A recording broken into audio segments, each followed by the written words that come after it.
Just so you know, this show is about scary stuff. So don't say I didn't warn you guys. And remember, don't be scared.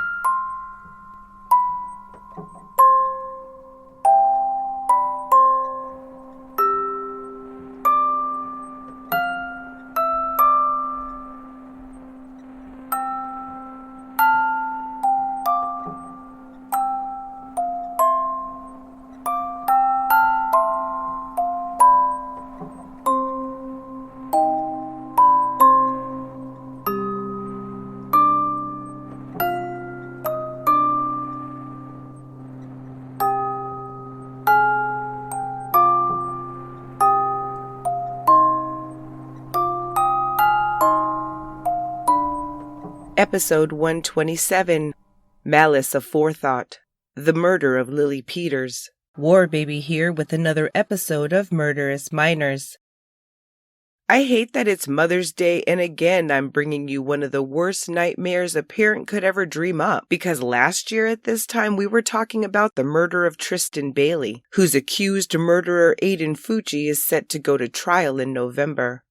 By now, I'm sure some of you have heard about Iliana Peters, who went by Lily, the 10-year-old Chippewa Falls, Wisconsin girl who didn't come home from her aunt's house on the evening of Sunday, April 24th, 2022. She was found murdered the following day. Before we even begin to talk about what has happened, I want to let you know that I spoke to Lily's mother, Jennifer, and she gave me permission to discuss her daughter's murder and to discuss her responses to the online hate she's received since details about her family have been released in the press.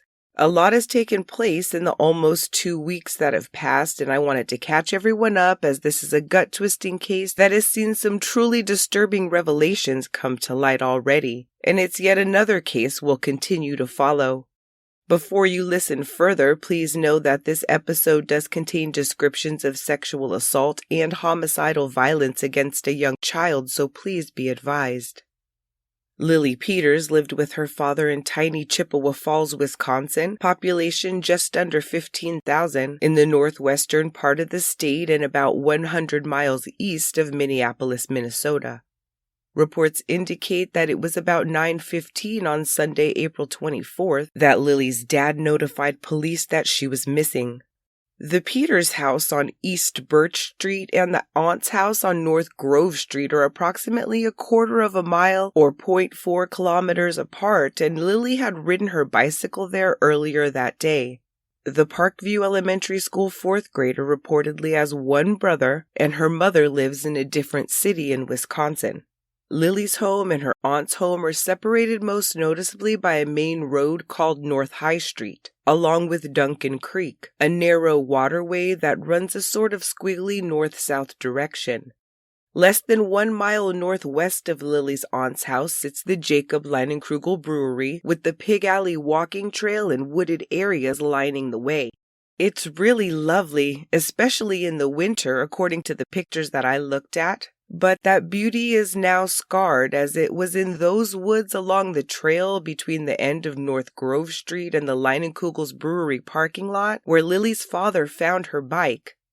70 officers from about 20 law enforcement agencies eventually came together to search overnight, and by the following morning at 9:15 a.m. on Monday, April 25th, Lily's body was located further into the woods off the trail.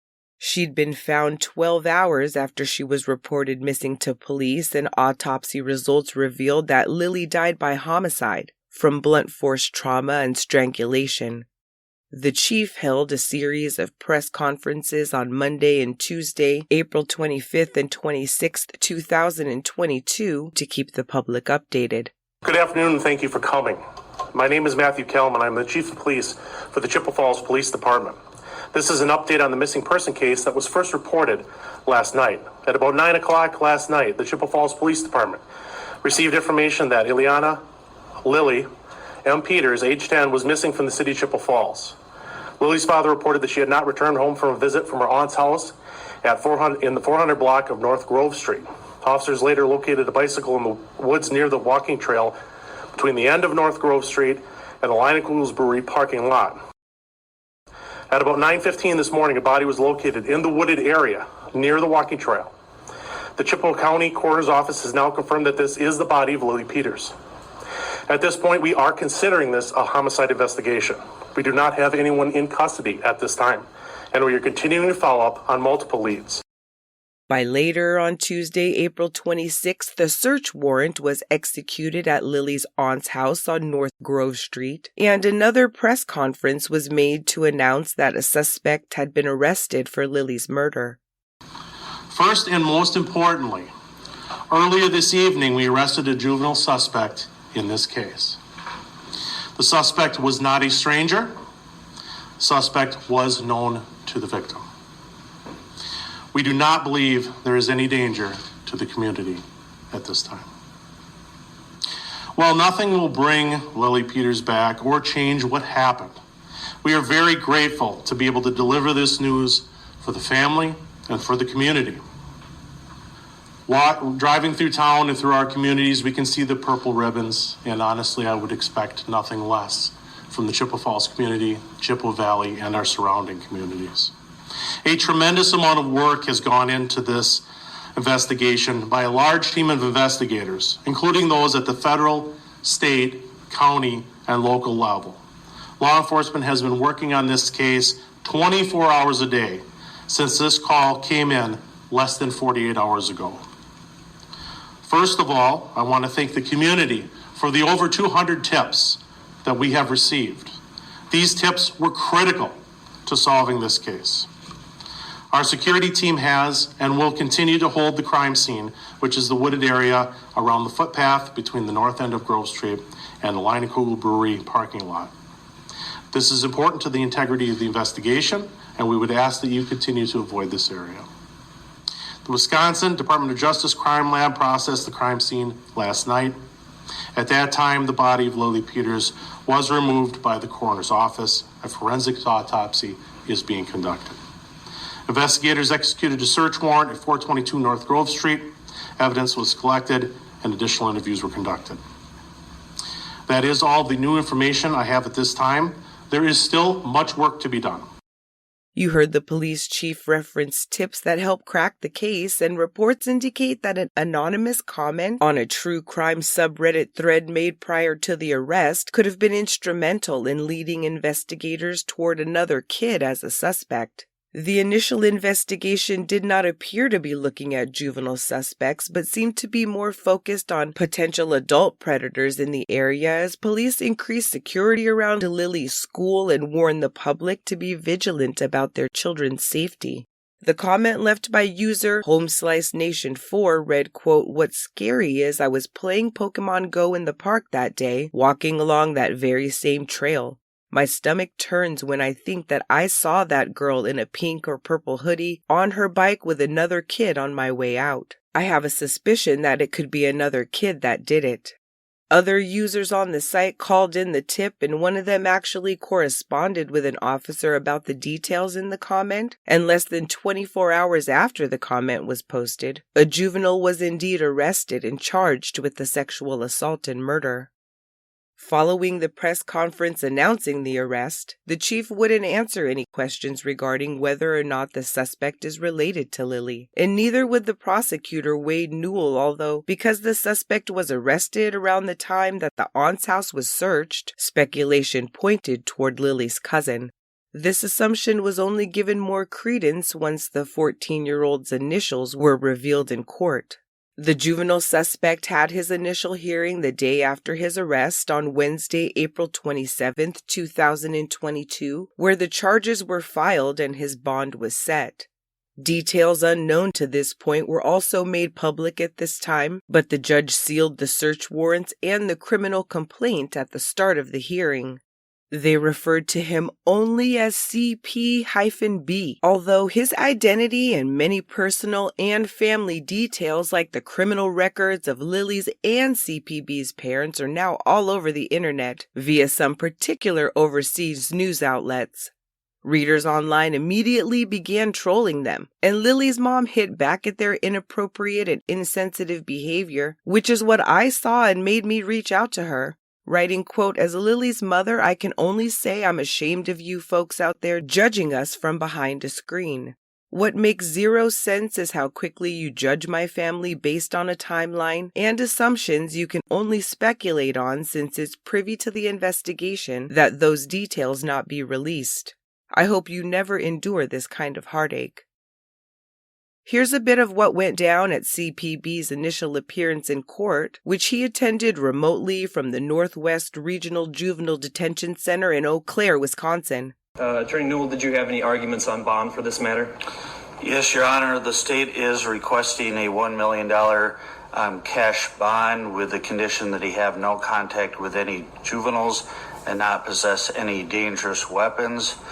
The state understands the state is asking for a very high cash bond for a defendant of 14 years of age, but given the statements that the defendant made to law enforcement that his intention was to rape and kill the victim from the get-go when he left the house with the victim going down the trail, the state believes that there is a need to protect the community and also a concern regarding the defendant fleeing given the severity of the punishment he is facing for all three of these charges. That gives him a very big incentive not to resolve the matter and to flee the area, but the protection of community also is necessary in this case, given his statements, once again, regarding his intentions and also his statements regarding the fact that when he did get off of the trail, punched the victim in the stomach, knocked her to the ground, essentially strangled her, hit her with a stick before strangling her to the point of death before he then sexually assaulted her. Based upon all that, the state believes that a $1 million cash bond is appropriate with the two conditions outlined. All right, Attorney Harless or Attorney Schmidt, any objections? Yes, Your Honor, to the cash amount. This is Attorney Schmidt. I'll be addressing the bond argument.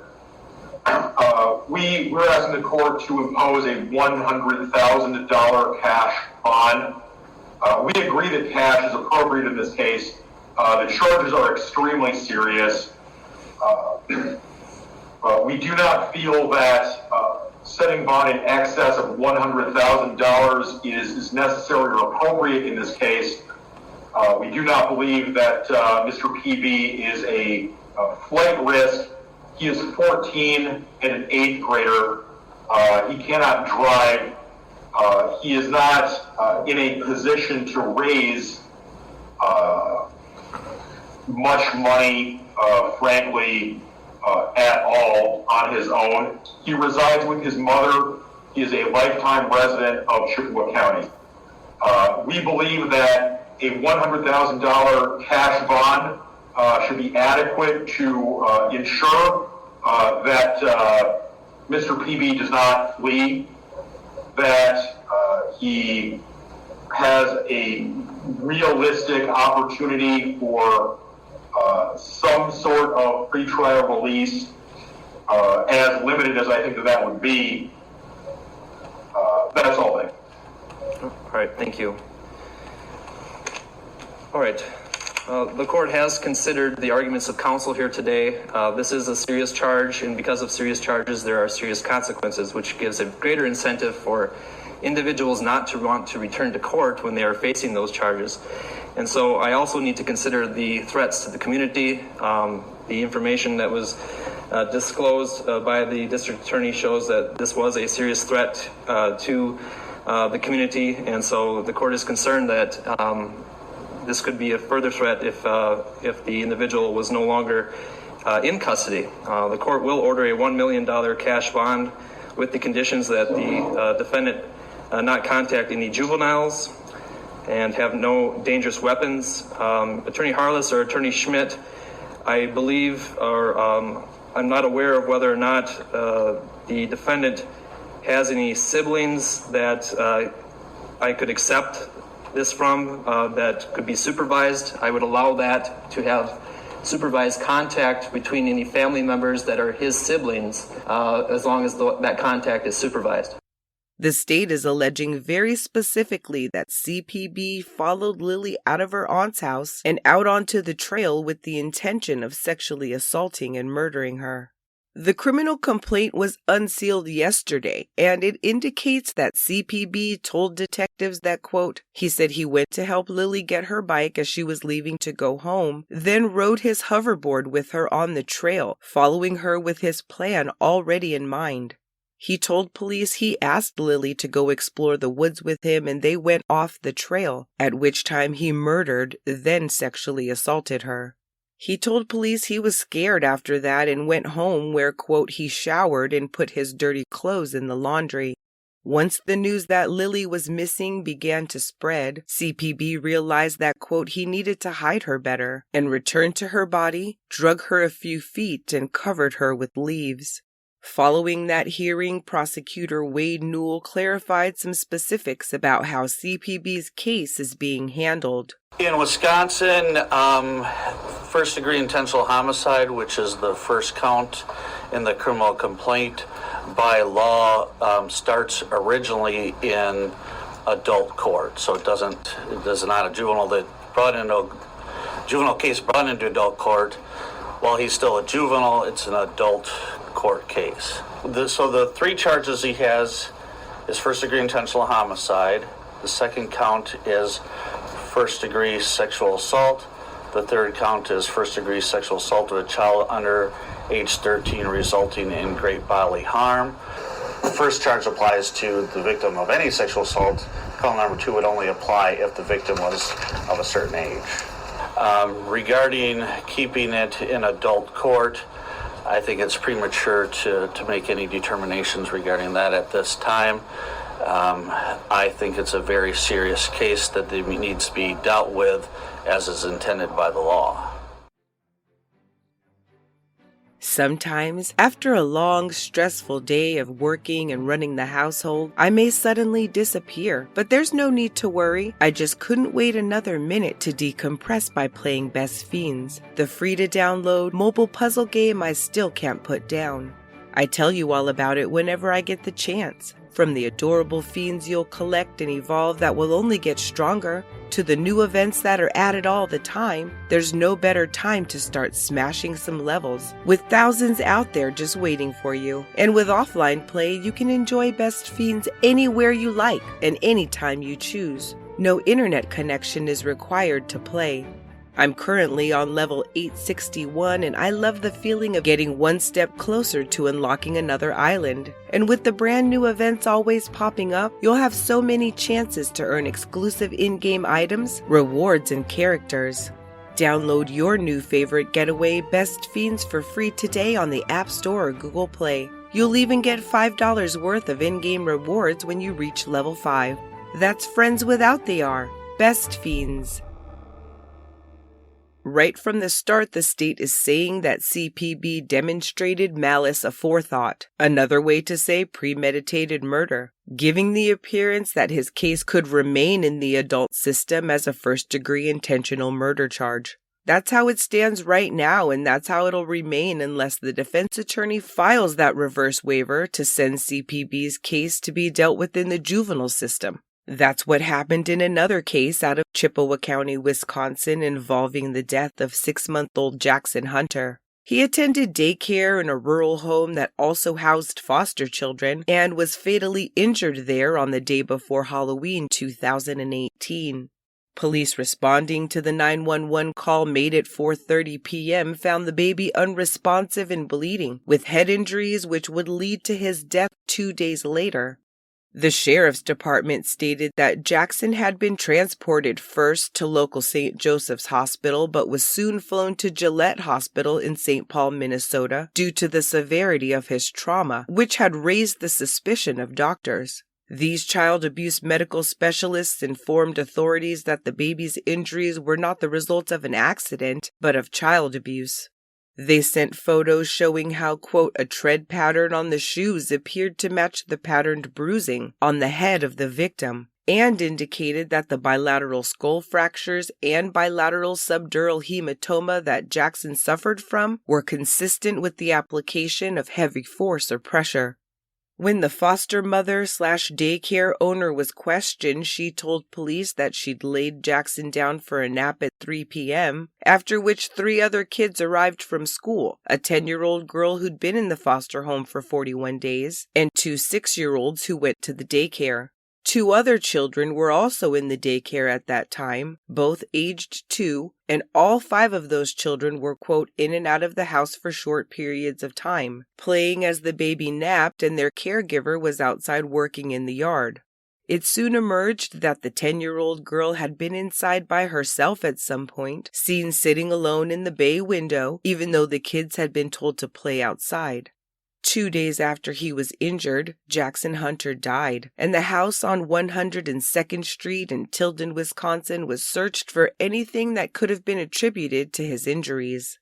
The 10-year-old girl was interviewed for the first time that day as well, and, quote, the interview was not consistent from what investigators had discovered at this point in the investigation. According to District Attorney Wade Newell, during her second interview the following day on November 2nd, 2018, quote, she stated she was holding the child and that's when she dropped the child. The child hit its head on the footstool and then the child started crying and she panicked and didn't know what to do and didn't want to get into trouble, and then she proceeded to stomp on the 6-month-old's head. The girl was arrested and sent to juvenile detention for 2 months and was charged with first-degree intentional homicide by someone older than 10. She was then transferred to the adult unit at the Winnebago Mental Health Institute with her bail set at $50,000. 9 months into her incarceration, the show Inside Edition aired an interview with her mother, who said that she believed her daughter's account describing Jackson's death as an accident, saying that, quote, there is no way that it was done in any type of intentional way. She said her daughter was not the monster being portrayed in the press, and described the 10-year-old as, quote, beautiful, intelligent, smart, loves to sing, loves to play. The mom went on to explain that her daughter does suffer from some kind of mental illness and had suicidal ideations in the past. She said that they were turned away from seeking treatment, saying that, quote, they denied my daughter because she wasn't 12 years old. Their only recourse, she said when interviewed, was to place her daughter in a county-licensed program at that home daycare center 3 days a week. She stressed when interviewed that if her daughter had been placed in an adequate treatment facility, she would have never been at that house with baby Jackson, and said that, quote, it's a sad story all the way around. Not just one family is suffering, but there's 2. Jackson Hunter's father told ABC7 Chicago just after his son was killed that, quote, I waited 37 years for my own little baby boy. He was happy smiles all the time. Regarding seeing his son's accused killer in court, he said that, quote, as opposed to seeing it as a 10-year-old girl, I saw it as the person who killed my son. And she, in my opinion, deserved to be in shackles or handcuffs. She's a criminal. He has since started the Win for Jax Foundation to benefit child victims of crime. Regarding the 10-year-old, she was found incompetent to stand trial at first, and then her case was waived to juvenile court. She was never identified, and the details of how the juvenile system handled her case remain sealed. In December 2020, Jackson's parents sued the Chippewa County Department of Health Services, its director, and the foster care coordinator, alleging that placing the girl at the home posed a threat to the more vulnerable children in their care. These court documents lean toward a completely different story than what was portrayed on Inside Edition. In arguing for the case to be dismissed in 2021, federal court attorneys wrote that had the daycare owner, quote, had sight or sound on her or Jackson, 2 children entrusted in her care, it's unlikely this incident would have happened. Attorneys for the Department of Health Services wrote that, quote, the girl had been in foster care at that home for 41 days by the time Jackson was assaulted, and that the baby's mother, quote, had no concerns with her playing with or holding Jackson. The foster mother and owner of the daycare described the girl as being a, quote, sweet young lady. They also noted in their filing that, quote, in 2018, Chippewa County served 217 children in out-of-home care, including foster care, kinship, and residential placement. Approximately 84% of those placements were related to caregiver methamphetamine abuse similar to the girl. However, in the previous 10 years, and apart from this, no other child placed by Chippewa County in out-of-home care has caused the death of another child. Just over 2 years after the suit was filed, on March 7, 2022, a federal judge issued an 18-page-long ruling that dismissed the civil suit, finding that employees of the Chippewa County Human Services Department did nothing wrong when placing the girl in proximity to a baby because they had no reason to think that she was violent or a threat. Jackson's father said he will likely file an appeal. Following the discovery of Lily, some around Chippewa Falls questioned why an Amber Alert had not been issued once police knew that a 10-year-old child hadn't come home. Police mentioned in the statement right after Lily went missing that her disappearance didn't meet the criteria for an Amber Alert, because the law is very clear that while Lily was under the age of 17 and not thought to be a runaway or abducted by a parent and in danger, there was no suspect or description of a vehicle for the public to be looking for, which is the other requirement. There was just no evidence of a possible abduction, and therefore no Amber Alert was issued, leading a local father named Eric Henry to quickly start a Change.org petition for a new kind of alert, named after Lily Peters and with its own set of parameters focused on helping to find any missing child. CPB was in court for the second time on Thursday, May 5, 2022, with a new defense attorney named Michael Cohen. The biggest thing that happened was the judge unsealed the criminal complaint at the request of the media. He did leave the search warrant sealed. Both of these are usually available to the public. Let me say it this way, Judge. At this time, I object. I don't want this case tried in the media. I haven't seen any search warrants, the returns thereof, the evidence. I certainly don't want that information in the public arena before I get a chance to review it and address it. I don't know that there's a need for the media to have this information right this minute. There may be a time in due course where I remove that objection. Perhaps that can be raised at the time of the June 24th hearing. But I have little to no information about this case, and I certainly don't want to be finding out about it first from some media outlet from England or California or Texas or wherever. I don't know that there's a need to release it now. Okay. Just to bring you up to speed, Attorney Cohen, at the previous hearing, I ordered that the complaint be held under seal, and that if it were to ever be released, that all names of any juveniles be redacted, except for the initials of the defendant. And so therefore, no names of any juveniles or dates of birth would be included as part of any release. But I note your objection. As noted, our legislature has enacted a policy which says that there is a presumption for complete public access. And so I'm going to grant the request of the parties seeking the criminal complaint in this matter, and that complaint will be released to the public and to those parties who have requested it, subject to redaction by the court of the names of all juveniles or any witnesses who may be mentioned, as well as any addresses and the dates of birth of any parties. The complaint was released actually yesterday on Friday, May 6th, with details pertinent to the juveniles redacted. The 8th grader's name and identity remain officially undisclosed. CPB continues to be held at the Juvenile Detention Center in Eau Claire, Wisconsin, and a status conference has been set for June 24, 2022. In the midst of this tragedy and heartbreak, Lily's mother Jennifer's message remains strong and clear. Quote, "If you cannot offer kindness, don't offer anything. My daughter was kind. If you truly want to be part of bringing justice, you can do right by my daughter and model something she lived by, kindness."